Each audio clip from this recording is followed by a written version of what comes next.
अस्सलाम वालेकुम dear students. उम्मीद रखता हूँ आप सब लोग खैरियत से होंगे, आपके यहाँ सेहत ठीक होगा। आज का हमारा टॉपिक है आयनाइजेशन एनर्जी। आयनाइजेशन एनर्जी क्या है, केमिस्ट्री में इसका क्या किरदार है। Let's come to the both sides. Ionization energy क्या है, इसका दूसरा नाम हम रखते हैं आयनाइजेशन पोटेंशियल्स। आयनाइजेशन पोटेंशियल क्या है? आयनाइजेशन एनर्जी और आयनाइजेशन पोटेंशियल एक ही नाम है, सिर्फ हमने इसको दूसरे नाम पे जाहिर किया। इसका डेफिनेशन क्या है? डेफिनेशन से पहले मैं आपको छोटा सा एग्जांपल आपको बोर्ड पे ड्रा करता हूँ। आयनाइजेशन एनर्जी क्या है, एक छोटा सा एग्जांपल है इसका आउटर मोस्ट शेल है या वैलेंस शेल ऑफ इलेक्ट्रॉन्स। इस एग्जांपल का जो outer most shell valence shell, इस एग्जांपल का outer most shell of electrons या वैलेंस शेल ऑफ इलेक्ट्रॉन्स में एक इलेक्ट्रॉन्स है। जब भी हम इस इलेक्ट्रॉन को एनर्जी देते हैं तो ये इलेक्ट्रॉन इस जगह से जंप लगाकर बाहर की तरफ जाते हैं, मतलब इस जगह से रिमूव होते हैं। कैसे रिमूव होते हैं? जब हम इसको एनर्जी देते वक्त, जब भी हम इसको एनर्जी देते हैं तो ये इलेक्ट्रॉन इस जगह से रिमूव होते हैं, इस वैलेंस शेल ऑफ इलेक्ट्रॉन से रिमूव होते हैं। कैसे रिमूव होते हैं? ये इलेक्ट्रॉन इस जगह से रिमूव होकर इस पर क्या बचता है? पॉजिटिव बचता है। ये अभी नेगेटिव है। जब भी एक एटम इलेक्ट्रॉन को लॉस करता है तो इस पर पॉजिटिव आता है। जब भी एक एटम्स इलेक्ट्रॉन्स को गेन करता है तो इस पर डेफिनेटली नेगेटिव आता है। तो डिफिनेशन की तरफ आते हैं।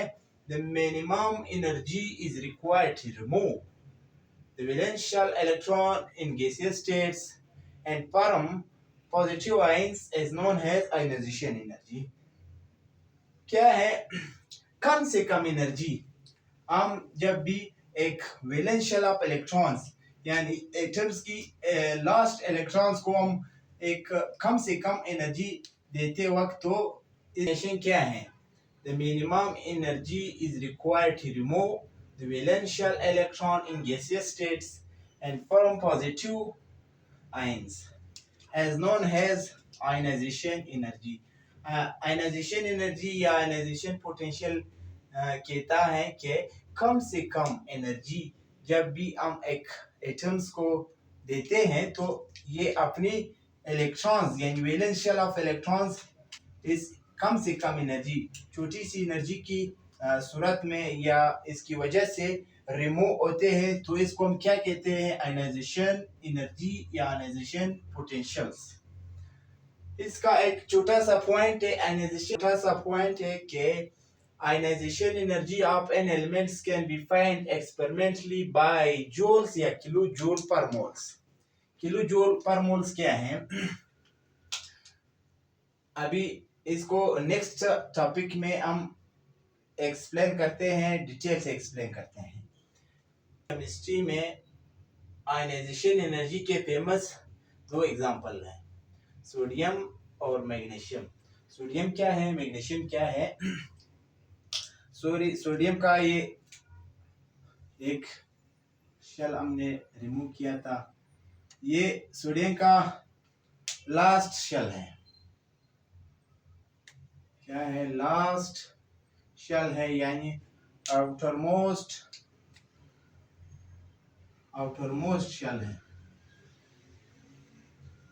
आउटर मोस्ट शेल है या वैलेंस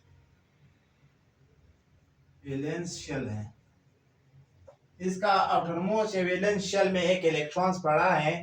तो जब भी हम 496 किलो जूल या पर मोल एनर्जी देते हैं तो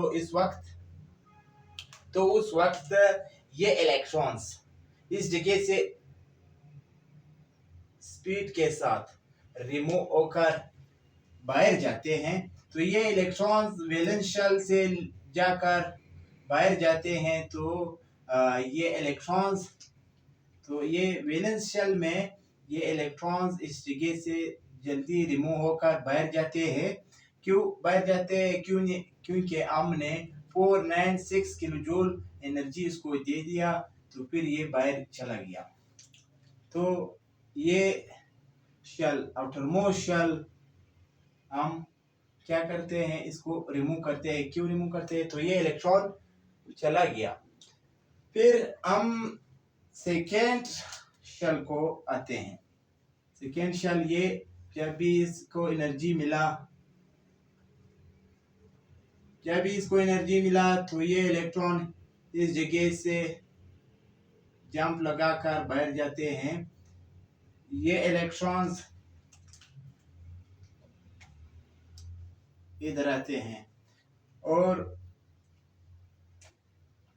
ये इलेक्ट्रॉन को जब एनर्जी मिला, ये इलेक्ट्रॉन इस जगह से बाहर चला गया, इस जगह तक पहुंच गए। ये इलेक्ट्रॉन इधर आ गया।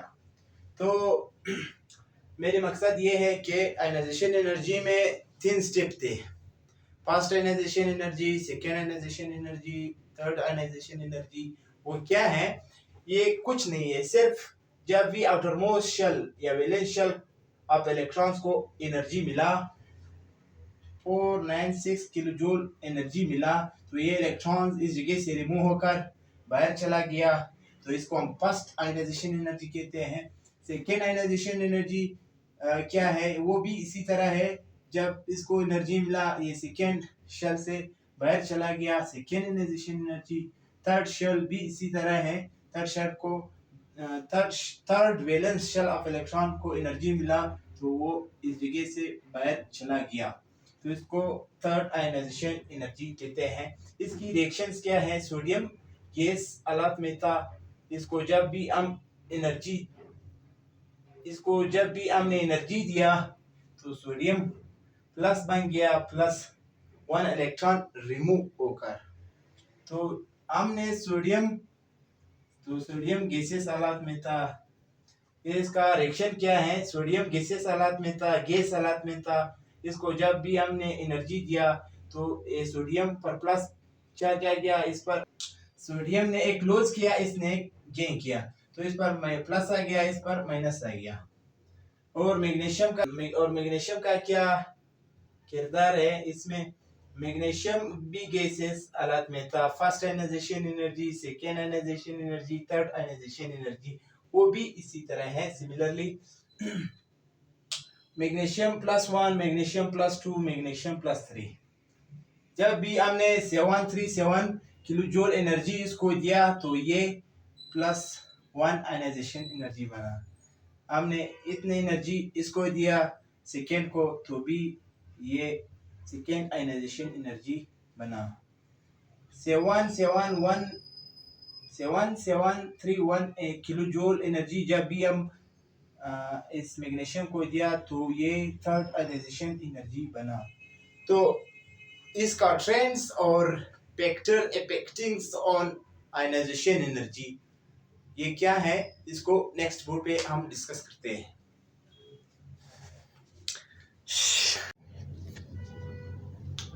स्टूडेंट्स आयनाइजेशन एनर्जी या आयनाइजेशन पोटेंशियल की क्या फैक्टर्स हैं, क्या ट्रेंड्स हैं, अभी हम इसको कैसे डिफाइन करते हैं। फैक्टर, इस पर सबसे पहले इसका क्या फैक्टर्स हैं। एटॉमिक रेडियस, हम पिछले लेक्चर में पढ़ चुके हैं। एटॉमिक रेडियस जिसको समझ नहीं आते हैं तो वो पहला वाला लेक्चर ज़रूर देखिए। एटॉमिक रेडियस क्या है? एटॉमिक रेडियस आयनाइजेशन एनर्जी पर क्या असर डालते हैं। आयनाइजेशन एनर्जी को हम IE से डिनोट करते हैं। IE क्या है? आयनाइजेशन एनर्जी है। सबसे पहले एटॉमिक रेडियस, ये यूनिवर्सली प्रोपोर्शनल है। क्या है? एटॉमिक रेडियस यूनिवर्सली प्रोपोर्शनल है। जब भी एटॉमिक रेडियस बढ़ता है तो आयनाइजेशन एनर्जी कम होता है। इसके बाद न्यूक्लियर चार्ज क्या है? न्यूक्लियर चार्ज इसका डायरेक्टली रिलेशनशिप है। जब भी एक चीज़ बढ़ता है तो दूसरा चीज़ कम होता है, जब दूसरा चीज़ कम होता है तो दूसरा चीज़ बढ़ जाता है। न्यूक्लियर चार्ज बढ़ता है, आयनाइजेशन एनर्जी भी बढ़ता है। आयनाइजेशन एनर्जी बढ़ता है, न्यूक्लियर चार्ज भी बढ़ता है। आयनाइजेशन एनर्जी कम होता है, न्यूक्लियर चार्ज भी कम होता है। शेल्डिंग इफेक्ट क्या है? शेल्डिंग इफेक्ट बहुत गहरा टॉपिक है, इसको नेक्स्ट डे में स्टडी करते हैं। सिर्फ इसका क्या कैरेक्टर्स हैं? शेल्डिंग इफेक्ट जब भी बढ़ता है तो आयनाइजेशन एनर्जी कम होता है। क्या वजह है? वो वजह नेक्स्ट लेक्चर में हम पढ़ते हैं। इलेक्ट्रॉनिक कॉन्फ़िगरेशंस क्या है? इलेक्ट्रॉनिक कॉन्फ़िगरेशन मतलब SPDF, वो ट्रिक्स आपको याद होगा। ये ट्रिक्स क्या है? इलेक्ट्रॉनिक कॉन्फ़िगरेशन क्या है? SPDF। सबसे पहले S सबशेल का आयनाइजेशन एनर्जी बढ़ता है, इससे इसका इससे बढ़ता है, इसका इससे बढ़ता है।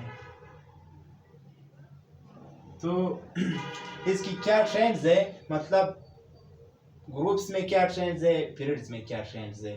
ग्रुप क्या होते हैं? टॉप से बॉटम की तरफ आने वाले एलिमेंट्स को हम ग्रुप्स कहते हैं। Top to bottom ionization energy हमेशा डिक्रीज होते हैं। आयनाइजेशन एनर्जी पीरियड वाइज क्या होते हैं? लेफ्ट से राइट की तरफ इंक्रीज होते हैं। लेफ्ट से राइट की तरफ एक एलिमेंट जाते वक्त इसकी आयनाइजेशन एनर्जी इंक्रीज होते हैं, बढ़ते हैं। क्या वजह है? क्योंकि न्यूक्लियर चार्ज लेफ्ट से राइट की तरफ जब भी हम जाते हैं तो इसकी न्यूक्लियर चार्ज बढ़ता है। हमने पढ़ा कि न्यूक्लियर चार्ज की वजह से आयनाइजेशन एनर्जी बढ़ता है, तो इसीलिए लेफ्ट से राइट की तरफ इसकी आयनाइजेशन एनर्जी बढ़ता है। क्यों बढ़ता है? न्यूक्लियर चार्ज की वजह से। न्यूक्लियर चार्ज की वजह से। ये था हमारा आज का लेक्चर। जिस स्टूडेंट को भी समझ आया तो वो लाइक करे, शेयर करे, फॉलो करे, दूसरे के साथ भी शेयर करे।